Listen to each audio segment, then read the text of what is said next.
Welcome to Gangster Season. Please be sure to like and subscribe to boost the channel. Today we dive into one of the most dangerous cities in America, Jacksonville, Florida. Today we highlight the rise and fall of Julio, aka 6. Having been known as both the luckiest and unluckiest man in Florida, his courage is nothing under G status. He is commonly known for being in a deadly beef with another Florida rapper, Yungin Ace, and famous crew, ATK. Yungin Ace is originally from the west side of Jacksonville, whilst Julio is from the north side. Yungin Ace came to fame after surviving a triple homicide which left 3 of his friends dead. His ops wasted no time in mocking him. A shooter or shooters on the run after 4 teens are gunned down to the south side. What we're learning about the men killed in a drive-by shooting.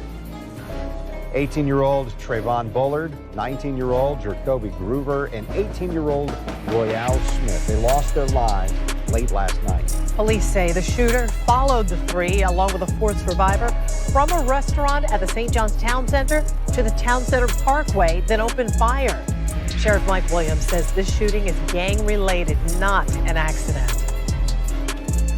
Not a random act of violence, obviously, and again, it's about encouraging young people to do the right thing and make sure you're engaged with the right people and you're hanging around the right people. And it's a tragedy, but one that could have been avoided. This tragedy sent a wave of shock throughout the city of Jacksonville, leaving the whole community in fear, as there were no suspects, meaning those who were responsible were still out there and armed.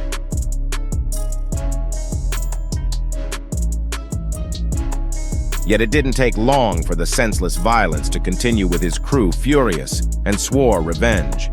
Another young rapper by the name Kai Su, who was close friends with the deceased, was quick to taunt his rivals when one of Julio Foolio's close friend by the name Bibby got shot and killed.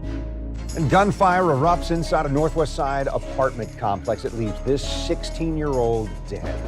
Neighbors say that the shooting sounded like a war zone. 60 to 70 rounds had to be dropped in the course of maybe 15 seconds.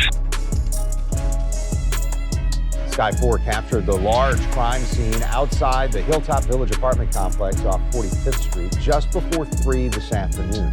For several hours, the backside of the apartment complex was taped off as investigators collected shell casings and other evidence. And while police have not released the victim's name, sources tell us it's Adrian Gaynor Jr. Tonight, News 4 Jax reporter Eric Alvanier was there earlier, and that's the latest. Part 2 coming next. Family members have identified the 6